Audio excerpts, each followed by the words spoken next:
So here I am with my day 4 video of breaking the fast as well as covering day 4 of my water fast. Day 4 of my water fast was amazing most of the day.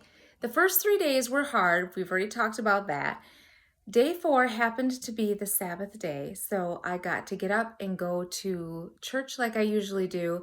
And I will tell you, I was in the best mood that I can remember being in, like, I don't even know when. I just felt so exhilarated from the inside out, like happiness was just bubbling out of me, exuding out of me. And I thoroughly enjoyed the whole Sabbath school Bible study that we do before church, as well as the worship service and the sermon that I heard. And it was just a great day. After church, we had plans to have potluck with our friends at a home where we were going to do a Bible study. So, yeah, a potluck could be hard for somebody who's fasting, considering I spent almost 3 hours the day before on Friday making food for my family as well as to bring to the potluck. Again, food that I was never going to eat. And there was a gorgeous spread of food at my friend's house. It was tempting, but not tempting enough to make me want to eat it because I couldn't break what I was feeling. I was feeling so good. I thought, why would I throw this away just so that I can eat something? I can eat anytime. I can eat before this fast and I can eat when this fast is done. So I don't need to eat. So after lunch, we went and sat down in the living room of this person's home and we did our Bible study. Everybody else was so tired and just couldn't keep their eyes open because they were full from eating. I know that feeling very, very well. I didn't have that feeling, but then it hit me.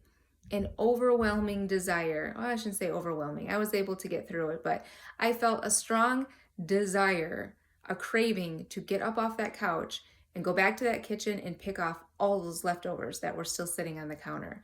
That's when I got hungry. It's odd. I could watch people eat. I made the food. I could smell the food. I looked at the food, sat next to people while they ate the food.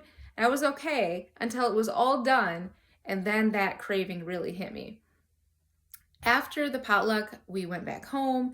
And then later in the evening, I went over to another friend's house to play board games.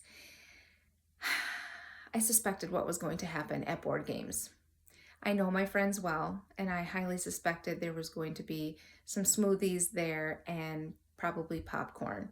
The smoothies would have been okay for me. I can deal with that. My friend usually uses blueberries, and for some unknown reason to anybody, I am allergic to blueberries.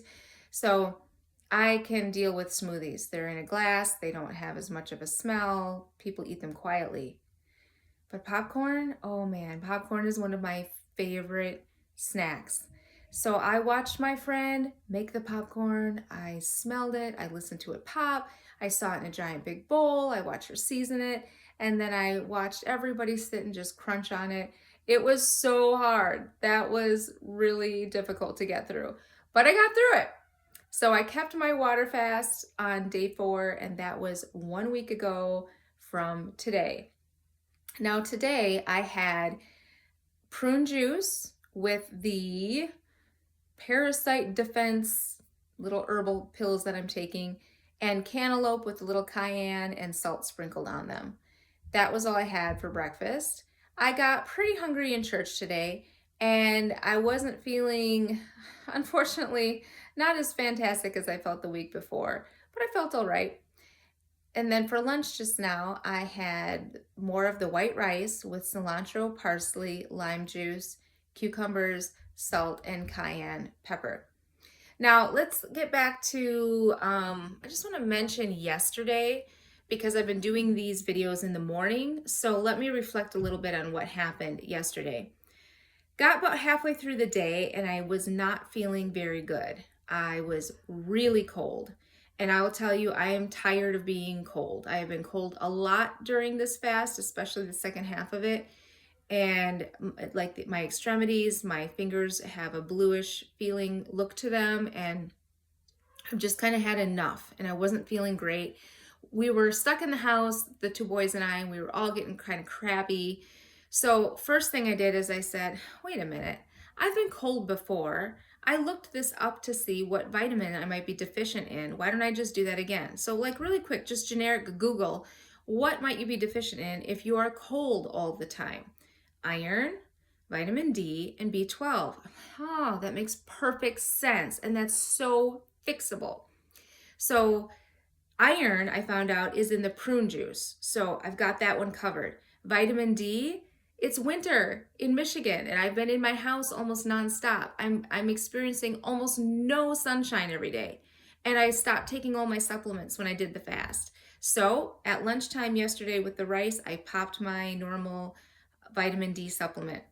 And then the B12, I have B12 supplement as well. Most vegetarians need to have that anyway, but I had stopped taking it.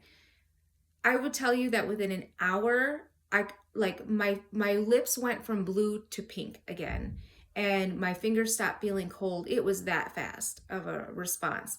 Then the icing on the cake, we had a 45-degree day yesterday. I was so putzing around the house or something, I didn't even notice. And I realized, oh, it's the day. It was the only warm day of the whole week. Otherwise, we'd been in the 20s. So we got on our stuff. The boys and I went for a walk outside in the sun. It was wonderful to be outside in the sun and get some exercise. So second half of day whatever it was, 3 of the getting off the fast yesterday was a wonderful day. And this morning, well, then for supper, I had the cucumbers again, just the cucumbers with maybe I don't remember if I put parsley and cilantro on them. I probably did, with the salt and the cayenne pepper. Went to bed, slept okay, but woke up again this morning really cold. So that feeling came back, felt a little drained during church, but now with my rice at lunch, I took that vitamin D and the B12 again and drank the prune juice. So I'm feeling like this is a journey. And like I said before, you don't have to have everything figured out or do it perfectly. Anything you're experiencing, I mean, if nothing else, you can just Google it and just find out, or look it up online and just see what am I feeling right now? What's going on? What's my next move going to be? I haven't actually added a new food yet today. I kind of feel like I don't want to. I just want to sort of stick with where I'm at. I don't want to add fat yet. I don't want to add protein. I don't need another carbohydrate because I still have the rice that I want to finish. Maybe for my next batch of rice, I'll make brown rice. I'm not sure. I don't want to add anything too sugary yet. I am thinking of adding celery tomorrow though, to get a little bit more roughage and to work on that digestion, because my digestion seems to have the process down there.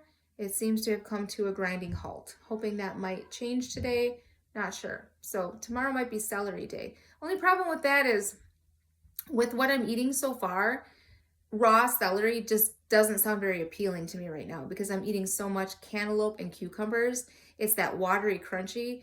Celery is a little bit bitter. I love celery if I'm dipping it in dill dip or hummus, but without those two things and without cooking it into a dish, I might just choke down a couple stalks, it's not stalks, pieces of stalks of it tomorrow just to say that I did it and see what happens. So that's where I'm at.